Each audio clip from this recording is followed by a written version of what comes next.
All right, couple mic checks. What's up? Time to see if we're coming through. All right. What's up? Yeah, okay, we definitely are. I just heard myself. Oops. Okay, so welcome back to episode 42 of the Healthy Dialogue podcast. Today we're going to be doing feedback.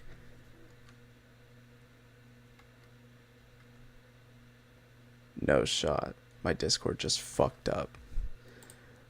No.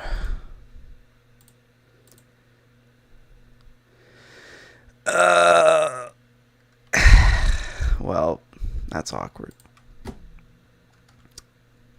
This is the problem with me hosting everything. I need to have something that is just like a recording bot. And I actually did take a look into recording services. I saw one that I don't know. I know there's something out there already online, but I don't think it necessarily streams to anywhere.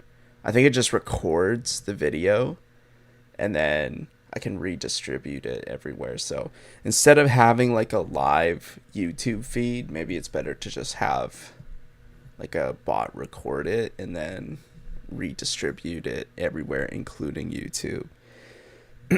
That would put a lot of emphasis on being in the Discord for the live version of it and the interactive aspect of it.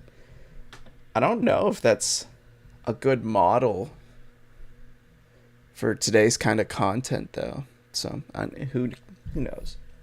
Anyways, one beef that I had when I logged on to the Healthy Dialogue version, the Healthy Dialogue YouTube account, it kept every time I log in and I see the homepage, all I see is like, oh, these new YouTubers make these mistakes. Fix them now. And it's like, okay, I can tell that I'm a new content creator, sort of.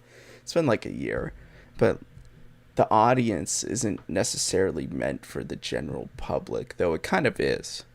It's more of a catered audience to that. I think people who are looking for content specifically will know when they're in the right place. Whereas I feel like the majority of people wouldn't fit in, per se.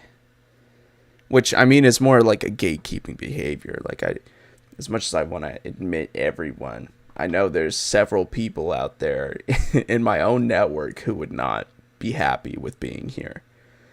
Whether it's for political issues, they don't have the capacity to understand, that kind of stuff, or they're just not not interested in that. Like, they don't get the same. I think a huge part of the selling point of the brand is this ability to be able to talk about things and then come to realizations over some of the ideas and interpretations you make off of the dialogue that's being presented. And so I think that's definitely one of my own avenues of how to come about learning in general. I make these observations and I give my interpretations, and I see other people do the same thing. And when I watch those people do that, I take my own interpretations based off of the experiences that I have. So, but not everyone has that way of thinking, or I guess that those takeaways to the same level degree that it's useful to me.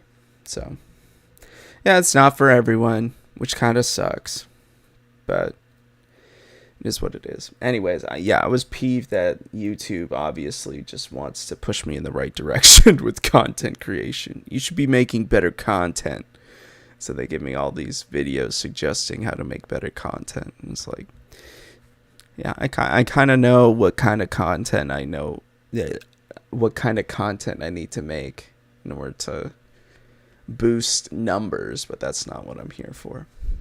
Anyways, the reason why we were doing feedback today, I'm trying to credit the story, or how the story actually went about.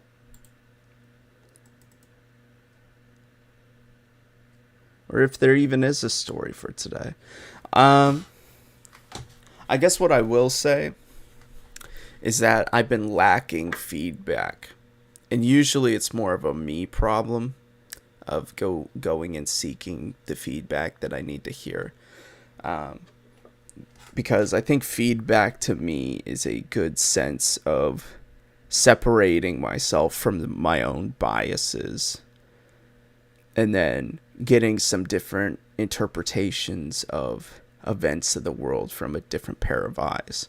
And so when you do that, you lose the biases of your interpretations, and then you also be inclusive of perhaps a better representation of what's accurate. And so feedback is important to like not keep yourself in a fucking rut all the time. Oh my god, that's like the second F-bomb I've said this podcast already. Well, it's a great time. I guess one little side story before we actually get going on the topic. I've been home alone the past 4 days, so I've been managing the cats, and oh my god, made me realize that I'm not a pet owner. It's not that I'm a bad pet owner. It's just I'd rather not. I'm like, the responsibility isn't meant for me.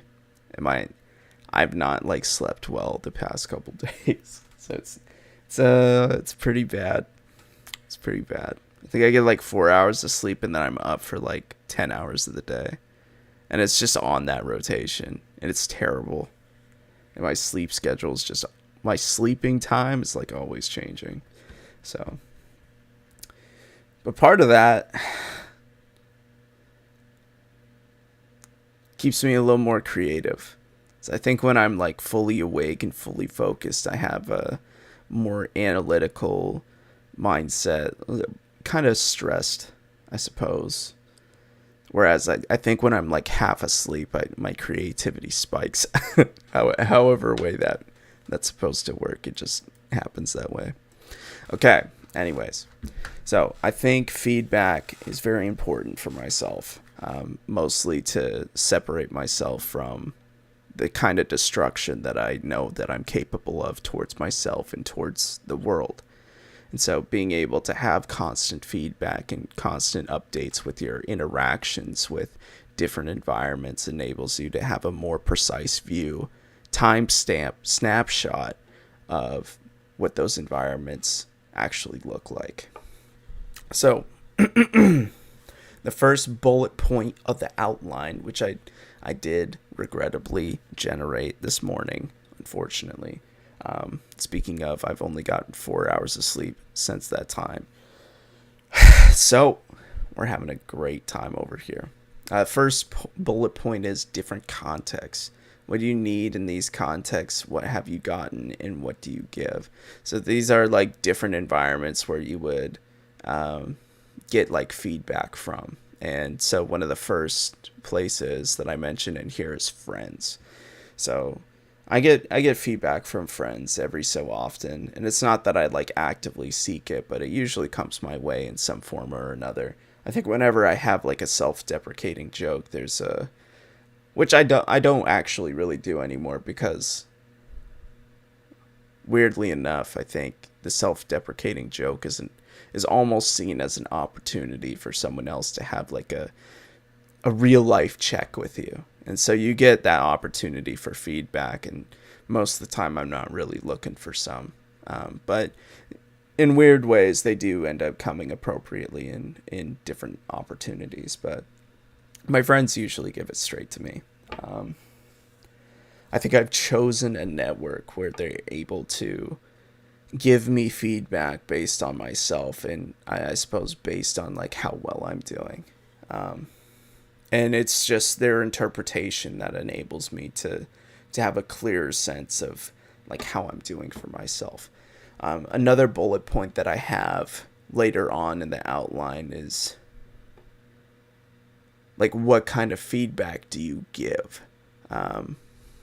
Actually, no, that's part of the first bullet point. And so what do I give for my friends? I guess it really depends on it. It's hard to know. It's like when you give feedback to someone else, it has to be, I think if you want it to be received well, you need to make sure that it is wanted to begin with. And so I think in moments where I'm providing feedback, it's usually on the indication of someone else who opens up an opportunity to be expressive about themselves, and that allow me to listen in on their thought process about whatever it is that they're talking about. And so if I don't know, if I'm listening to a friend talk about like their weight or whatnot, I'll try to give like accurate feedback to them, or like at least constructive feedback to them, so that they have some direction to go, and that they can be happy that they actually like talked with me about something that they're passionate about. And so I think if you're able to receive and listen to the worries of someone else, that enables you to have that's pretty much the first step that enables you to give decent feedback. I think the second part of being able to provide feedback is also your content, or rather your idea creation, to combat the worry of someone else. And it doesn't necessarily have to be a worry either. Say it could be like a performance review over something. Maybe someone felt like they did pretty well and they wanted like another person's perspective on it. I think having your summation of experiences and interpretations enables you to provide like priceless feedback to someone else. And what's great is that you can ask as many people as you want for feedback, and they might be able to give it to you, or depending on if they want to. So for my friends, I think I give a pretty broad range of feedback to pretty much whatever they want to talk about. I'm usually up for providing feedback. One of them I think was like weight loss. I've also talked about like mental health. I've talked about like study habits, whatever. I think a lot of what I end up providing feedback for is like self-improvement, and maybe that's less of like a feedback thing and more of a advice. I don't know if those are necessarily the same thing. I think feedback is looking for, I think advice, you're looking for guidance, whereas feedback is more like you don't need guidance in something in the future, but maybe it'll set you up for something in the future if you've like for a repeating, I guess, behavior during an event. So, who knows? I didn't actually think of that when I was writing that outline, but it's weird how we came to there. For family. Oh, actually, you know what? I actually really like this point, and it's what do you need in these contexts when you're looking at like your friends. So I suppose when I'm looking for feedback from my friends, it's usually of like my behavior in relationship to them. So I think I take my friends fairly seriously.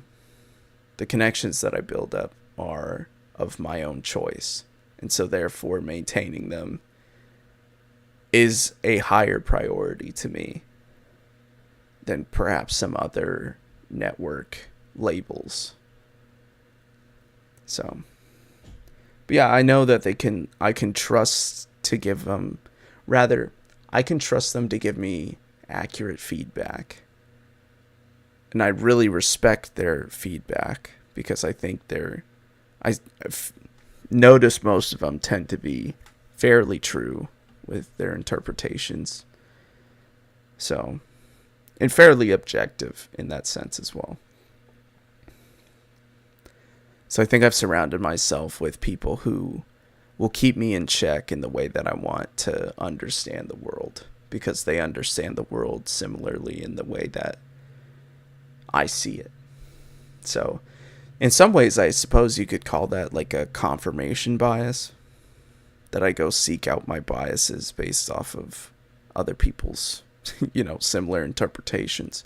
Maybe it's better to have a broader range of minds out there that you surround yourself with, just to have like I don't know. I think expanding your network is also the same as expanding what your mind is capable of understanding. I think that's why diversity is such like a huge topic in today's technical sense too, or I guess just any industry really. The more perspectives that you have in the network and the pool of minds to like tackle anything, I think you get a better and more it's not even more accurate. You have better chances of solving anything with a better diverse group of minds. So, yeah, you know what? I've had a couple conversations to myself in the member hideout, which, if you don't know what that is, you'll have to join the Discord, and I really would appreciate if people also joined in here as well. I think most of my personal friends have made it in here by now, or at least the ones that I know would appreciate the kind of content that we talk about in here. And then there's also one other person in here that I don't know of, and I really appreciate them too. But yeah, we tend to have, at least I tend to have some conversations by myself. But I think some of the realizations could be left up to interpretation by a lot of people. And I like interpreting what other people have to say usually as well. So yeah, I would really suggest people come and join. But hold on.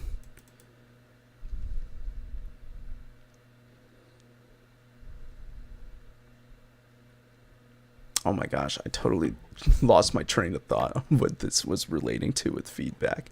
But, hold on.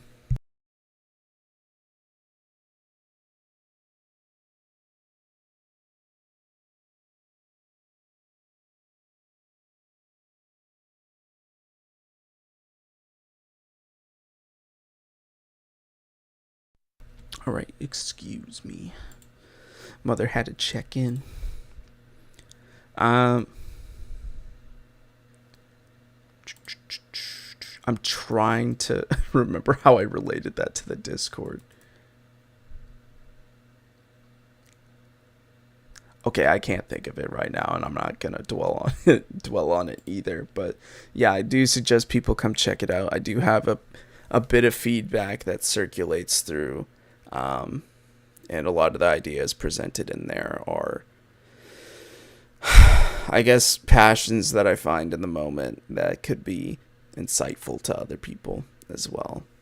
So even though I don't necessarily get too much feedback in there, I know that the people in there do appreciate it. I do get moments of feedback, though not necessarily direct to the content that I've brought up. So, but if you really want to appreciate me, now that's not even the case. If you think that the insight would be worth it to you, I do highly suggest joining. Though I didn't really give you any perspective as to what is said on there, and maybe that's more of a utility to have you join. Instead, that's such a scummy sellout way to do it. Anyways, all right, for the next context, we got family. And I'm gonna be honest here, I'm not a huge family guy. I enjoy my primary family, so or I guess it's more like my immediate family. My immediate family has a lot of value to me, and I seek out feedback from them. But my extended family, I have less of a desire to necessarily value their feedback at the same level, because I don't think we have a relationship that deep to have a conversation about, I don't know, my performance in school. It's like they don't check up enough, nor is there any need to. you know. I think just the conditions suck for me to have like a healthy relationship to where we can communicate in that way. So I don't think I've necessarily given my family feedback in particular. Nothing like overly useful. Though I think we will talk about nonverbal and verbal feedback, because I think I send a lot of more nonverbal feedback with my family. But yeah, in terms of like my primary family, we talk about most things most of the time. Um, and they're important to me, and I think they're also important to them as well. Um, is there anything I necessarily need from my family in terms of feedback? I don't actually know. I think a lot of people list off that having like a good relationship with your primary family is a way to know that your network is solidified because you have like a group to fall back to. And I think maybe that's the feedback that you actually need, is knowing that the good terms are going to continue to stay. And so having that is reassurance for I guess your life in general. Knowing that it's going to be okay if you have like this default group to fall back to.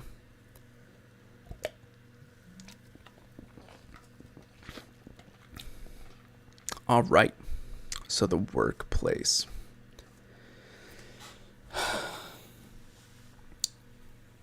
When I was an intern at T-Mobile over this past summer, I had moments where I was not getting enough feedback on how I was doing, what I needed to be doing, and if what I was doing was enough. And so I think I got stuck in this, as someone who needs feedback, a lot of it. It's like I need a lot of reassurance over things that I'm trying new. And part of that is because I want to make sure that I'm doing like the best that I can, or I'm performing the best that I can in whatever context I'm given, which is usually a very negative thing. Um, Honestly, it's something I should probably be working on. But I think I see myself as like a perfectionist in most situations. I think if I want to do something and I want to do it well. If I go if I go to a bowling alley, I want to get a very high performing score, or I want to perform well while I'm there. If I'm golfing, I want to also perform pretty well. It's like I see it more as I want to be competent in things that I don't necessarily take the time to be competent in. And then there's other things like, what's something that I don't care for? I don't care for cooking enough to develop it, but I do want to be good at cooking.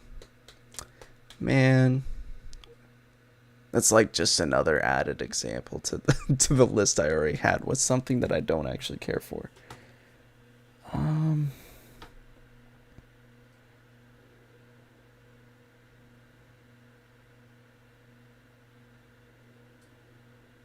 I don't actually know, because most of the things that I dip myself into, I'm usually okay at. But I think part of that mentality is also a blocker for me to do things outside of my comfort zone. So say if I wanted to do like gymnastics, I'd probably suck ass, but you can you can bet that I would try hard to be someone at least competent, or like decently competent. I think for a lot of things they have the saying of jack of all trades, master of none. I'm definitely one of those people. And so I look for signs with the environment that I'm working with, just to get like the feedback that I need to. And so when I was to circle this back around to like when I was at T-Mobile as an intern over the summer, I would have I would do all this great stuff within the first week. Like I implemented something incredible in just like a week's worth of time. And it was the very first week that I was there. And that was I got a lot of praise for doing what I did in that first week. But then I didn't do nearly anything for the next like 3-4 weeks. And so the kind of setup that I had for me was damaging because I didn't know how to interpret that first week of success and then into a stagnant next 4 weeks.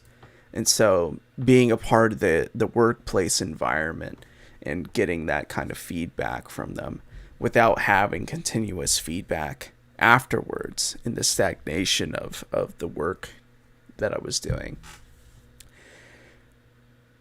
it left me in a pretty negative mindset. I'm not going to lie. So I think in that context, in the workplace context, I want to make sure that I have a general, I don't know. What was also bad about that is because I think I knew at the time too, like how damaging the workplace feedback was, or rather the lack of at the time. And maybe I actually objectively had feedback being given to me. It was just I didn't listen to it. Because, I mean, when you tell someone that they did like great the first week, right? And they're still just like a new intern.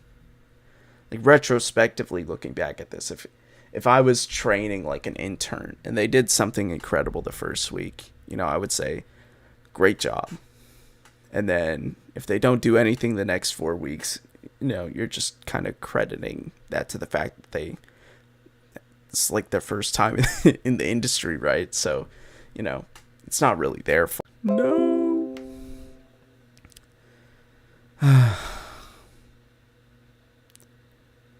Are we good? Isabel, can you give me a thumbs up? Are we okay? Are we okay again?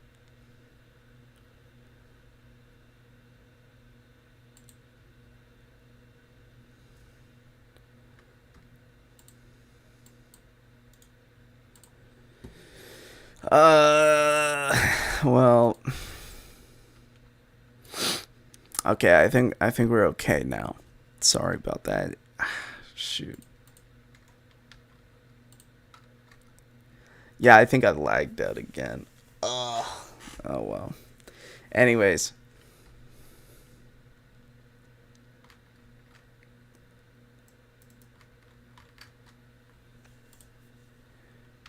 All right, back to the story though. Yeah, if you were generally taking in an intern, you would have this understanding that they wouldn't know what they're doing. And if they accomplish something within the first week, you'd give them a pat on the back. And if they don't do anything for the next 4 weeks, I would assume it's your job to be reassuring that, their condition of being in the industry for the first time is one of it. But then also reassure them that, like, the objective fact of, or rather the objective facts about the situation. Whereas I think the biggest problem for me when I was on the receiving end of that, when I was playing the role of the intern, I couldn't tell if they were being objective with me or if they were just, being nice. And what's terrible about the way that I gatekeep feedback is usually from a point where I consider it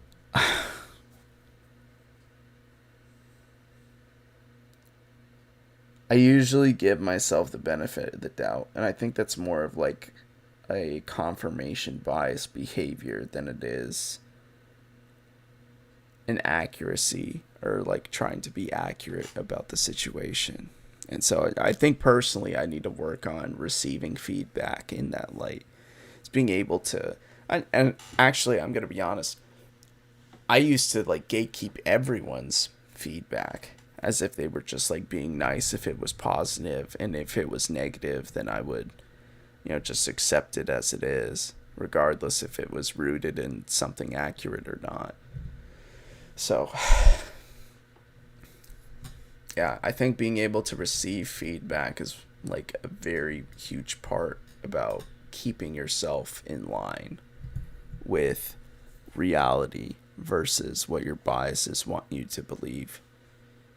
That's a huge tangent from the workplace from the workplace topic, but yeah, we did get there because I did end up feeling bad in the workplace because of that negative behavior towards myself, not being able to take the positive feedback in the way that it should have been.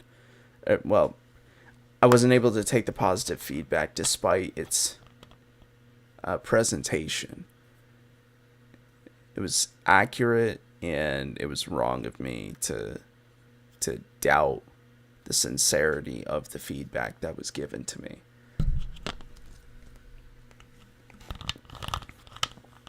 Something else. I haven't actually done what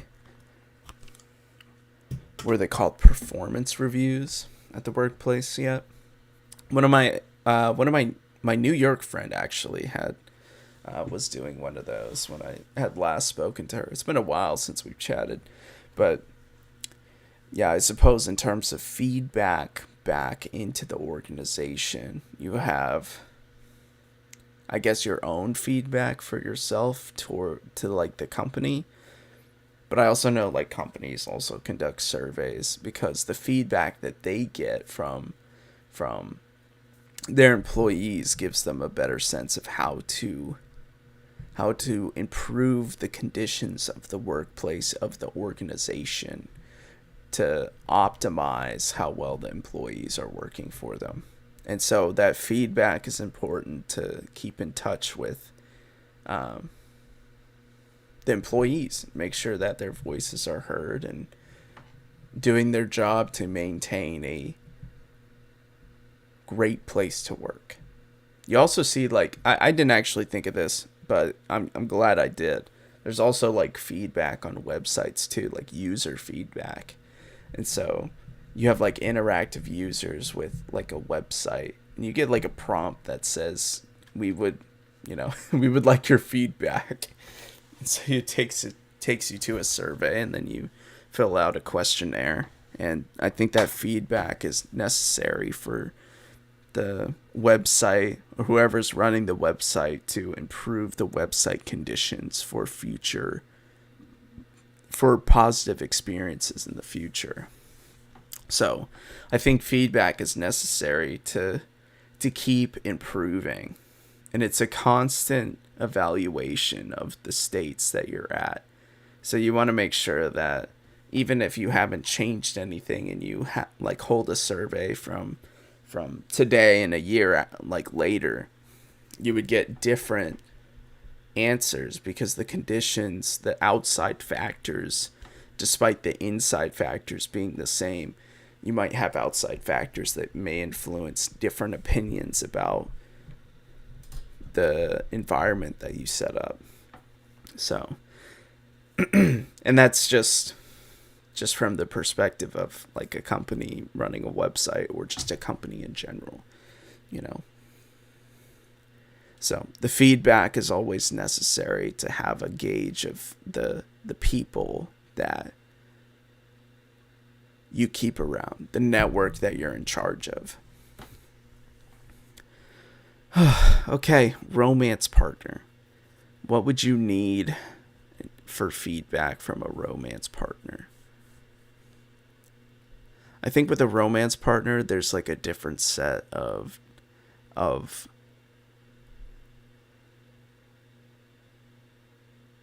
desires. No, like wants.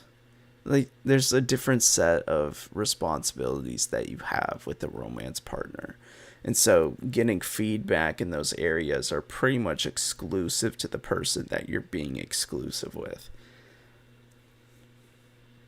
So, I mean, I'm not going to list them all. I'm pretty sure everyone can think of those for themselves. But, yeah, in those exclusive responsibilities, I have gotten exclusive feedback. And in those, I've also, given them as well. How important is a romance partner's feedback, though?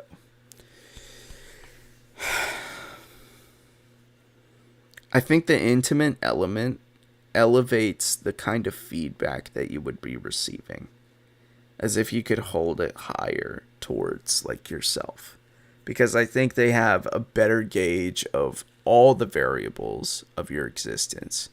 And so therefore when they provide you feedback, they have a more complete side of the picture than what your friends or what your family might be able to provide. So to be honest, I didn't even think about like rank ordering the kind of feedback that you would receive or that you would give, but I think a romance partner would be up there in terms of providing you individual feedback about the complexity of the individual that you are. Wow, how beautiful. Okay, society. I really like that answer. I'm patting myself on the back for that. What do you need? What kind of feedback would you need from society? It's a weird question, and I put a question mark next to this bullet point for a reason, because part of this question is also a determination of whether or not you view yourself as a victim in society or not. It's like how much of this force is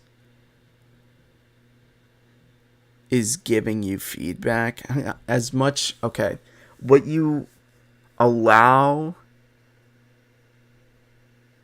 how much feedback you allow from society determines how much of a victim you see yourself as in the societal context. Because the societal context is like a force of pressure towards how you behave in like a public setting. And I think most people conceptualize societal feedback as like negative. But that's not to say that you can't see it as positive either. For example, say if you're like a minority in the US, you might have like a negative opinion about how society generally treats you.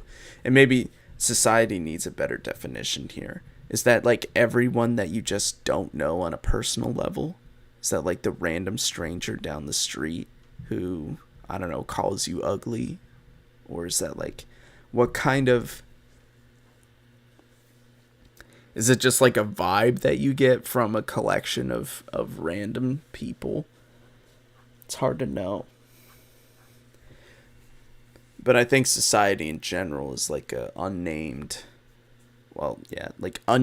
group of people that you've had interactions with, or you've seen like trends interacting like virtually, I suppose.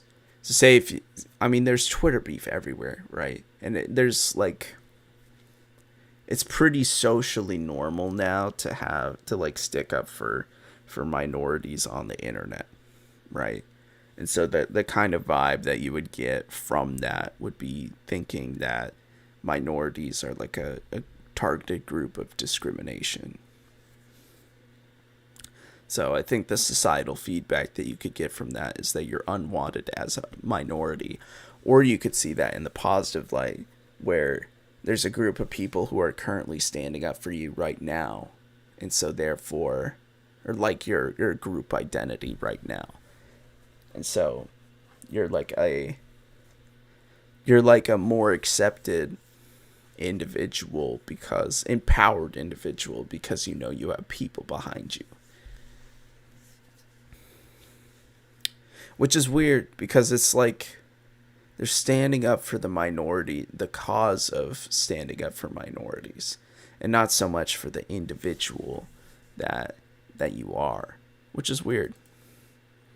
Okay, Isabel just posted some feedback for me. For romantic and even friendship relationships, I think it's important to check in once in a while and say, hey, have you been satisfied with our interactions? Is there anything I can do better?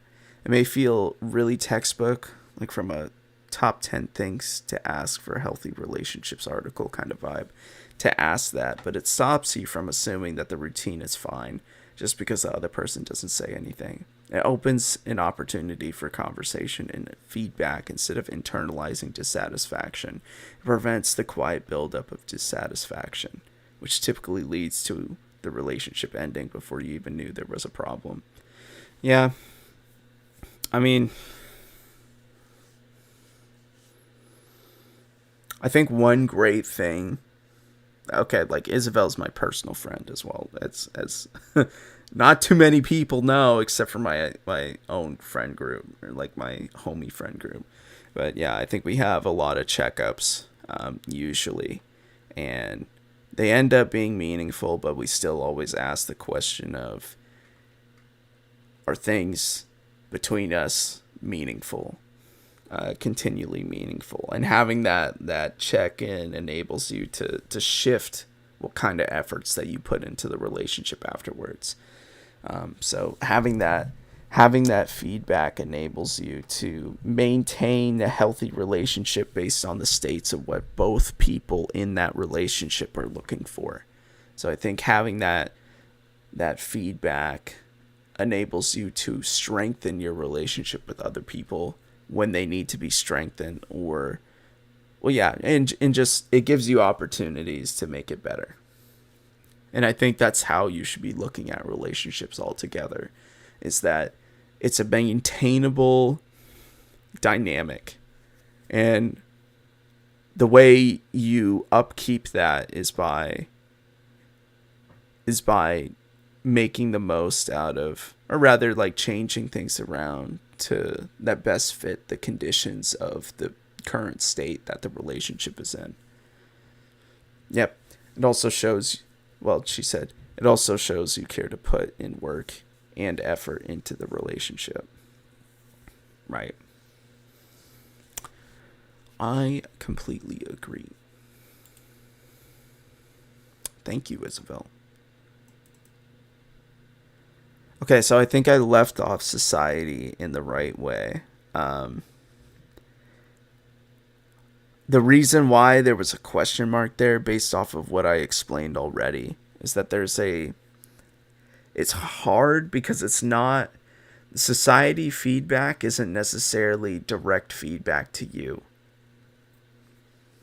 It's like less about your individuality, because it's the most generic relationship you can have. It's not even a relationship. I don't even think you can call that. It's feedback that is so disconnected from your person, where it's usually about what you represent instead. And you see this with like content creators already. Like, say if you had, I don't know, you had like a Twitch streamer or like a YouTuber. There's a general conception about these people without having a full understanding about what they or who they are. And instead you make assumptions and generic statements about their character based off of their persona, their content creation persona. I mean, Jake Paul's got all this bad stigma, but he also has like a lot of positive people behind him too. It's like, how do you interpret that? It's like, it's up to the interpretation of the viewer to know, to associate him with the positive or negative light. But the problem is that that's so disconnected from his character altogether. All we see is his internet persona. So it's hard to have like a societal category of feedback, especially when it's like not even representative of your individual character. That's why there's the question mark there. And whether you choose to listen to it or not is like completely up to you. Depending on like what context depending on like what situations you set up for yourself, like a content creator on YouTube or Twitch really determines like the size and the factor of this kind of feedback. All right. And then you have objects as like a feedback. So something that I had in mind for this was like like a gas pedal of a car. If you're going, you're going when you're pressing down the gas pedal. And having that feedback enables you to understand the relationship about what your actions cause and the effects of that action. So having that enables you to have some certainty over the situation between the relationship between you and the object. And so the reason why this is, well, it's not the reason why. This is a good opportunity to connect the generic pieces together. The feedback with objects is also a representation of the accuracy in the moment with the conditions. You understand more about how the dynamic works between your presence in that environment and the thing that you're getting feedback from.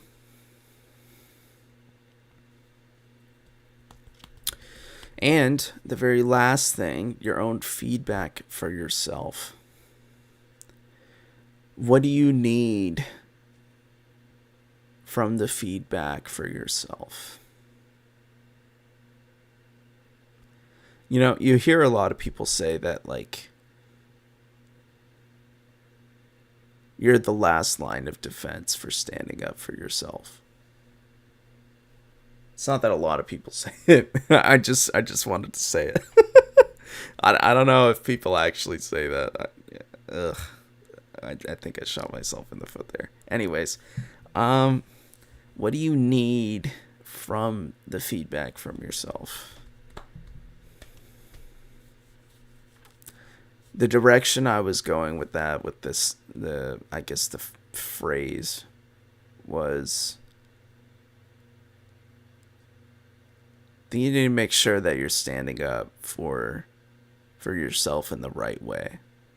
You're able to take in feedback that is potentially biased, but you need to scan it to make sure that it is accurate to yourself. And I think you need to counter feedback. That's a weird word. I think you need to be able to counter feedback that perhaps doesn't actually represent you. So say if someone calls you like a dumbass, your last line of defense for yourself is like either a confirmation of that idea, or you could stand up for yourself and say that's a unjustified claim. Is that necessarily feedback for yourself? I don't actually know. But I think the step that happens, though, is that you take the external feedback from someone else, and then you internalize the idea to make a comparison with what you actually believe for yourself. And so I think part of the understanding that, or part of the phrase of being your own last line of defense, is understanding the pieces that happen in that interchange, in that interaction. And so your own feedback for yourself is pretty much the same thing as the external feedback from other people, but internalized. So,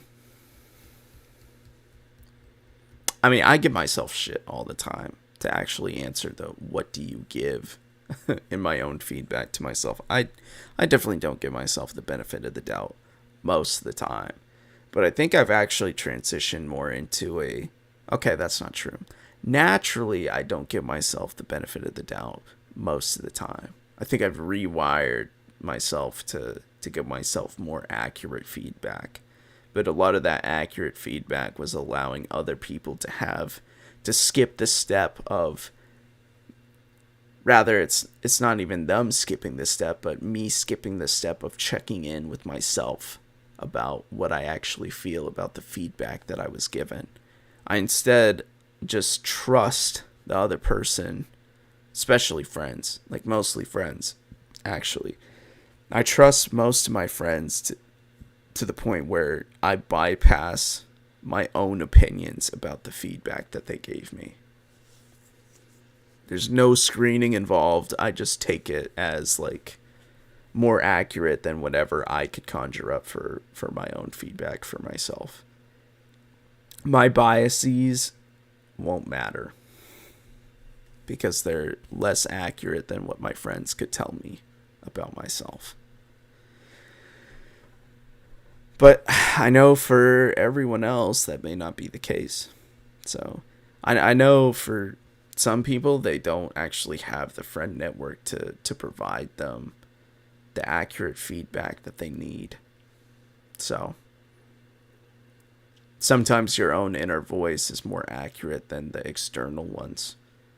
So maybe it's better. Maybe going through this exercise also allows you to have an understanding as to what sources of feedback will point you in the direction that you want to see yourself going into. And if I were to put in my 2 pieces about that, I think it should be about what is the most accurate and the best representation of the real world versus the biases that, that shape the feedback that's being signaled to you. Whew. I actually really like that segment. I thought that was pretty good. Moving on to the next bullet points. What are some forms of feedback? So I think I mentioned this before, that there's verbal and kind of nonverbal cues as well. And going back to like the family instance, I don't actually give a lot of verbal cues to my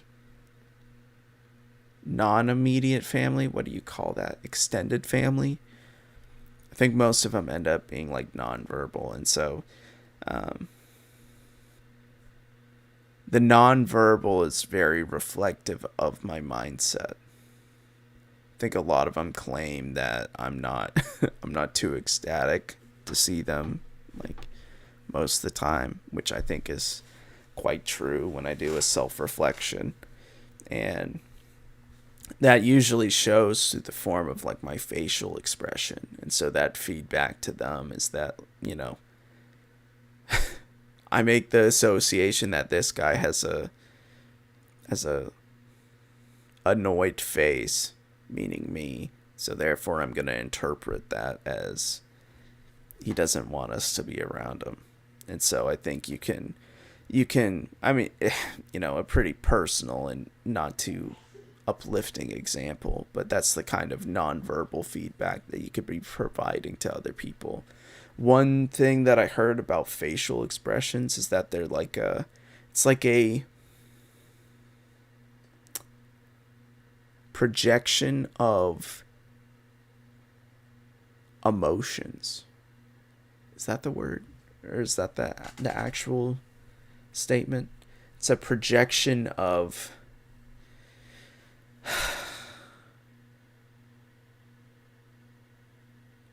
yeah, I think it is emotions. It's a projection of your emotions. And so you're able to showcase how you're feeling to other people and your intent just through like your facial expression communication. So that's the kind of feedback that you can allude to other people. There's also like, obviously in communication, that's also a feedback response dynamic as well, relationship. So, you could also do like sign language, which is nonverbal. I mean that pretty much what I described before was verbal with communication, but a nonverbal communication could also be the sign language. You also do nonverbal cues with like pets. You do verbal cues with pets. So there's like a whole bunch of feedback being passed around. This pretty much has become like a communication kind of talk already, but let's move on. What makes it so important and why do you need it? So I think with going back to like the objects point from the previous, or from one of the previous statements that I had, is that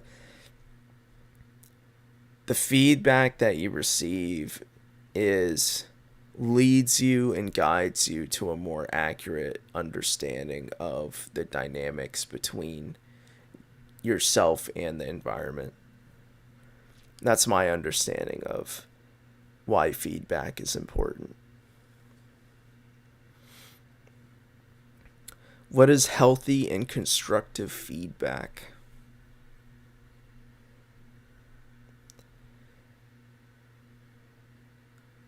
I think it really depends. Well, I mean, obviously, it depends on the person. And the reason why it's obvious is because everyone interprets positive and constructive feedback differently.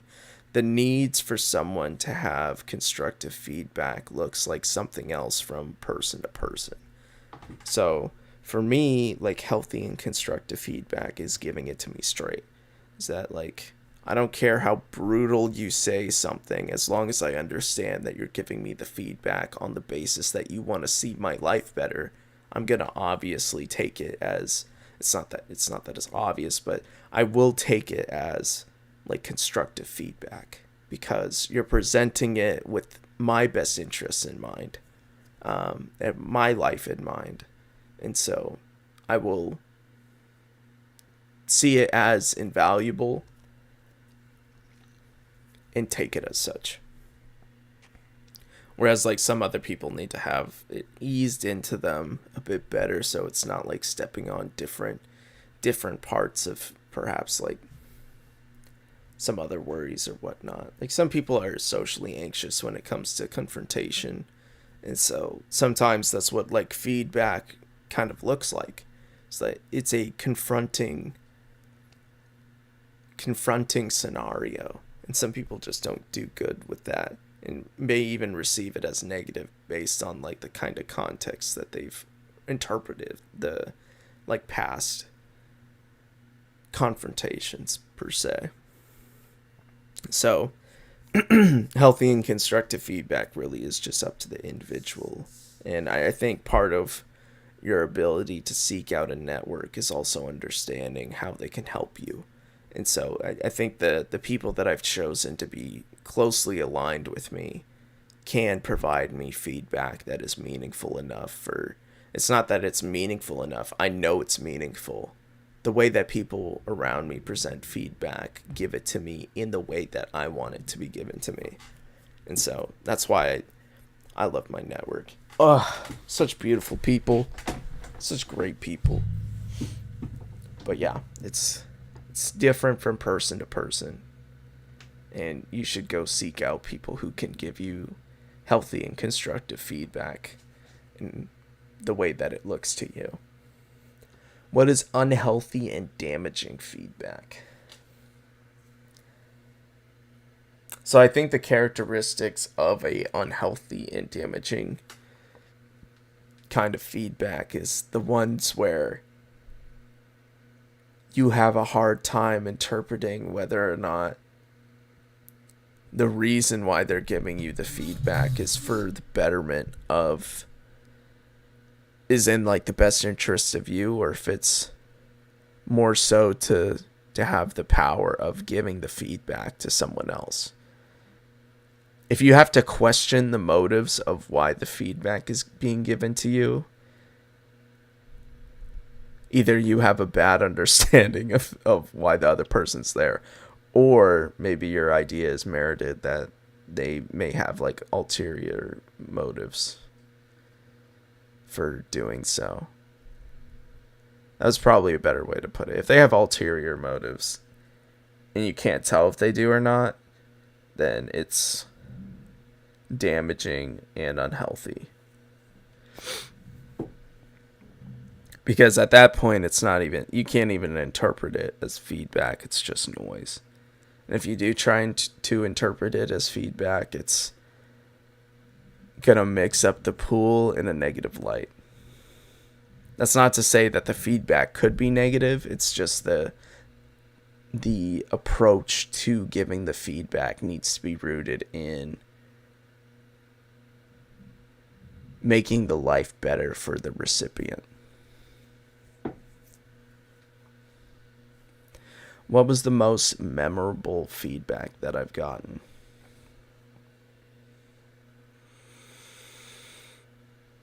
I was doing it. Okay. I'll tell you a little bit about my history, though. I'm pretty sure I've shared this across like multiple podcasts by now, which I don't expect anyone to go back and listen to because that's why I'm prepared to say it all again.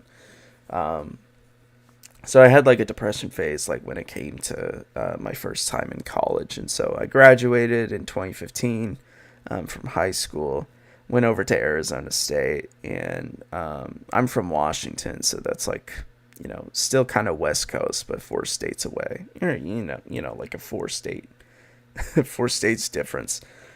And so I'm down there, wasn't doing very well. I felt isolated, and I had like different passions other than school when I was in college. And I didn't set myself up for any kind of success whatsoever when it came to education. And so I took like a turn for the worse with depression. And that was like a large part of that was my shortcomings in the educational institution. So I came back at like 19, so 2016. I actually went to a coding boot camp, I think in 2017. So I think I was still like 19 at the time. Or I was 20. I can't remember. I think it was 19 or 20. I went back into like a coding boot camp institution in Seattle. And that one went well. I graduated that, but I couldn't find a job afterwards. So I went to another coding boot camp. And this one was like way more intense than the other one. It pretty much simulated like a full-time job. And so I was there from 9 to 5. I was doing, coding work at the pace that they wanted you to do it at. And we had like lecture for like 2 or 3 hours. And the rest of the time was spent doing like daily assignments and whatnot. So I was there. One bad habit of mine is like underestimating how much time I actually need to allocate to different responsibilities. And I was definitely unprepared for being in that spot. And so I did like about a month, or no, I think I was there for a week, and it was pretty costly investment too. So being at this new coding boot camp was like 3.5K for the class that I was taking, and I had to back out from like a week because I sucked. I wasn't able to keep up. And so this circles back around to this idea of failing. And so I learned my lesson from my college experience that there were some things I just couldn't do. That was like the takeaway that I had from the depression phase. And so I came back home and I was like, I'm backing out, and I don't think I can do it. And then my dad came up to me and it was like, I poured my heart out onto the situation. Felt like I couldn't learn anymore, that I was doing like a terrible job for myself. I was letting people down, and there was like a financial cost with the kind of failures that I had. And he just told me straight that you have the capacity to do what you want to do, and you need to figure out what you actually want and do it. Then I pretty much bawled for like 30 minutes after that. But that was the kind of feedback that I needed for myself. It was, all this time I've internalized and interpreted past experiences, the past failures that I've had, almost objective failures actually, but I've interpreted the objective failures as subjectively as that I didn't have the capacity to actually accomplish those things that I set out to do. And he pretty much told me, no, you have the capacity. You just need to get your act together. And so it ended up being more of a,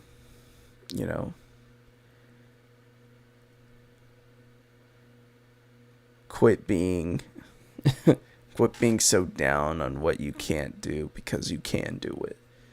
And it was the inspiration I needed, the feedback that I needed to get myself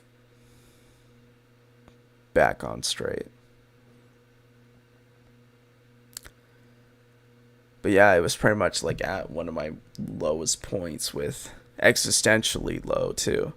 One of the lowest points that I think I've ever had. I mean, other than like, the actual depression part of it in 2016, but getting the recovery process from that is still equally hard. And that, even though I was still in the recovery process of that, that was definitely a defining moment to redirect the recovery process in the more positive direction.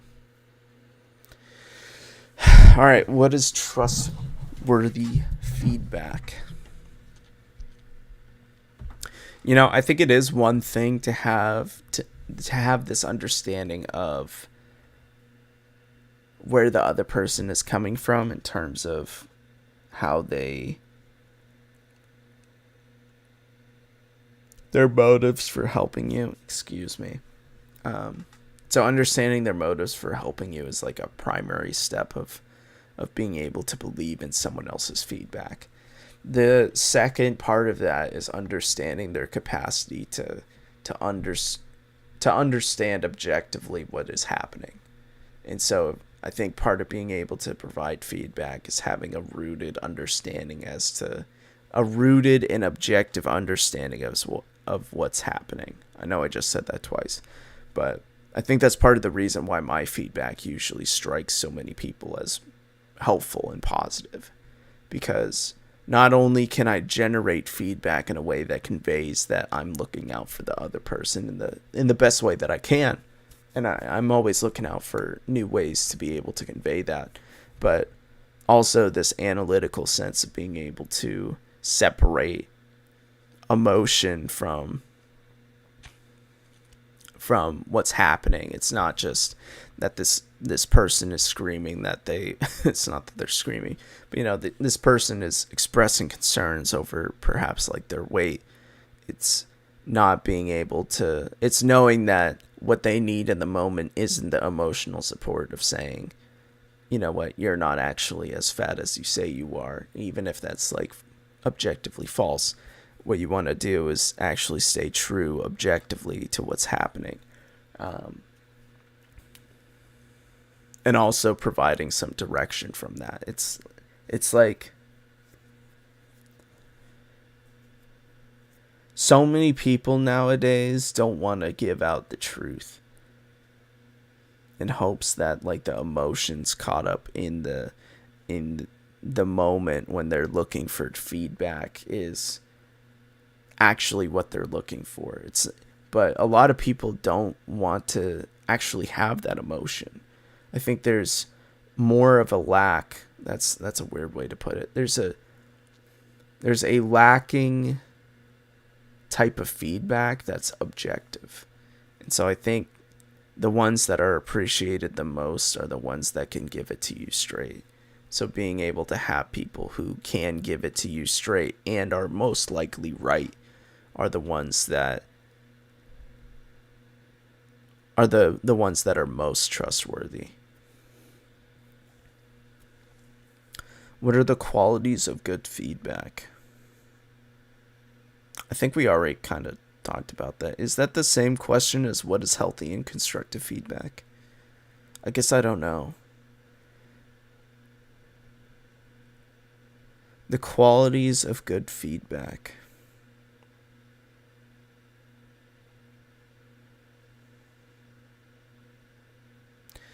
Perhaps it is a mix of appealing to the emotion of the person who needs the feedback, but also being able to stay objective as well.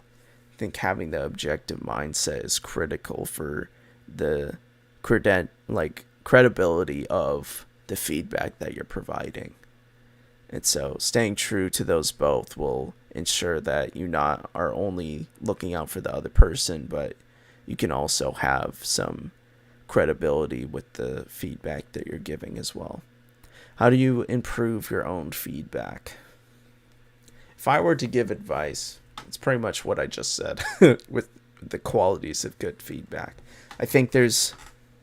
I do genuinely see too many people give out feedback as if it's like supposed to appeal to them emotionally. What's wrong is when people aren't able to get the objective feedback that they need.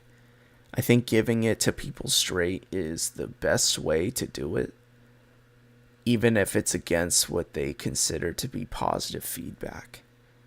I think you need to justify with yourself that what you're doing is for the betterment of someone else.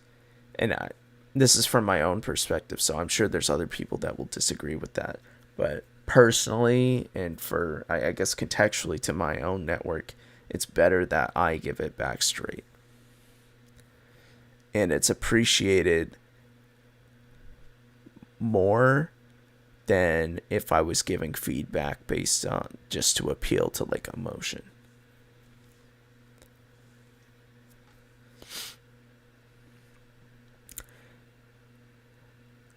And like I already said, with being able to appeal emotionally to people, to convey, I think if you appeal to emotion, you need to be able to communicate that.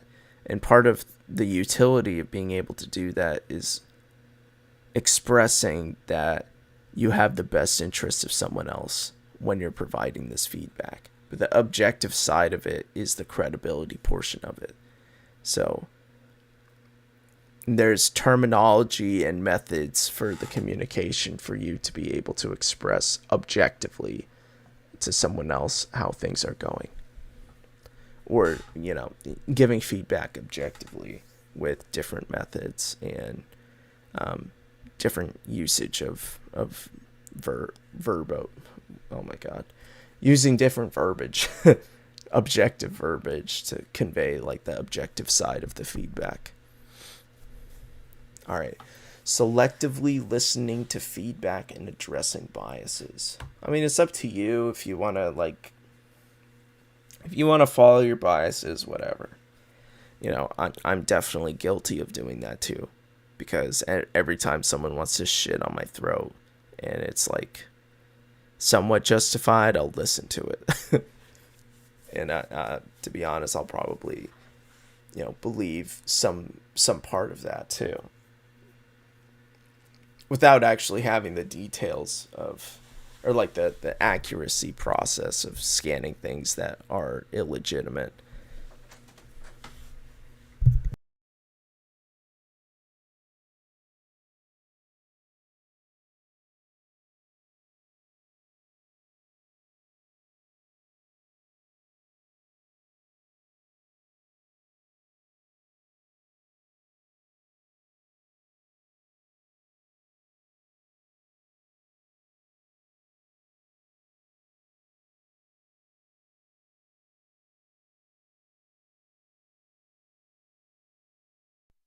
Sorry, my cat came in.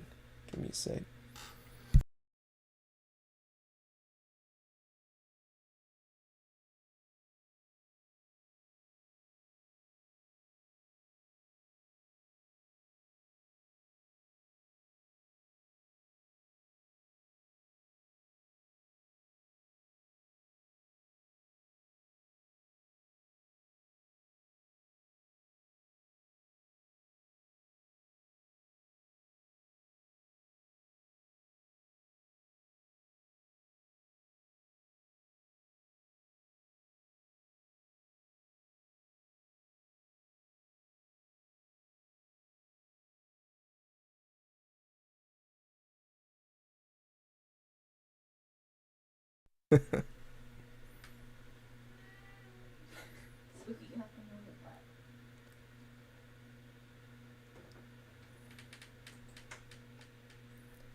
Sorry about that. My sister came in with my cat. Anyways. But yeah, selectively listening to feedback is, you do need to screen out the feedback that is illegitimate, but you also need to keep in mind that your own scanning process of legitimacy is also biased. So I think it's weird. I think maybe the best solution for understanding all the kind of feedback that you receive is to run it by someone else to figure out if what the feedback is saying is legitimate or not. I haven't necessarily done that for myself. Actually, no, I do that all the time, now that I think about it. If there's something that I'm questionable about, I run it by someone else. Huh. Oh, maybe I do that already. Anyways, I think we got through the whole outline about feedback, but yeah, I do see feedback as a very important activity to engage with. Mostly to stay, I'm the kind of person that enjoys like being as accurate as possible. I'd rather not live in my own biased perception of the world. I'd rather have a more realistic view of, more objective view of the world than perhaps my own narrow perceptions of it. So I try to listen to different perspectives out there who have taken in the thought and consideration to make as best interpretations as they possibly can. And I keep around with me people who can generate ideas like that. And I hold them very valuable to me. Anyways, we are done for the topic of today. What I will say, oh my god. What I will say is that I don't actually know what we'll do in 2 weeks. What I did do for the Discord server is that I created a upcoming topics channel, which is open to everyone. And I think that's something that people, even non-members, can react to give me feedback on what upcoming topics would be best.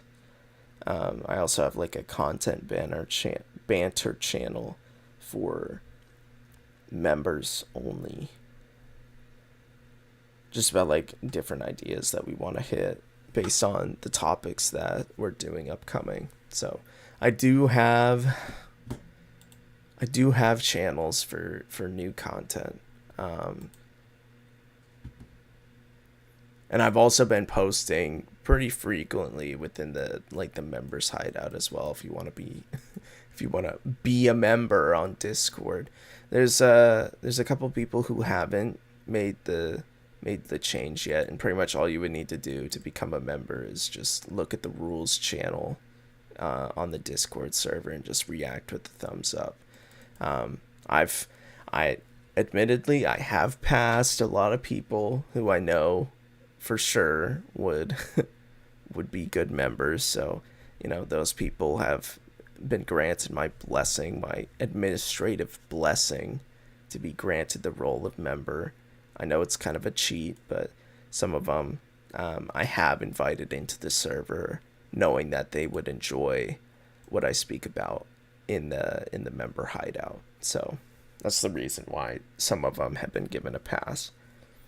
But generally speaking, if you want to join and you want to see my dumb messages on there, not actually, they're somewhat decently insightful, I would think. Unless if you're heaps smarter than I am, which in that case, I don't know what I could do to please you. But anyways, I think we're gonna call it there. It's a nice hour and 20 minutes. We'll figure out what we do in 2 weeks. Thank you guys for listening. I'll see you next time.